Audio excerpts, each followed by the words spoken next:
Temperature glass দিয়ে। সেতু থেকে একেবারে লেকের দুই ধারটি স্পষ্টভাবে সুন্দরভাবে দেখা যায়।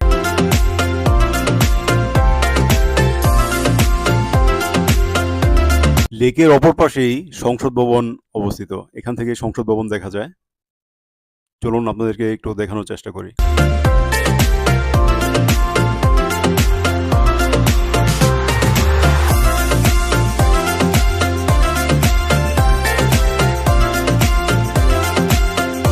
সংসদ ভবনের দেওয়ালটি মোটা রড দিয়ে চারপাশ ঘেরাও করা। এখানে ভিতরে ঢোকার কোনো ব্যবস্থা নেই। আর এটা হলো লেক রোড।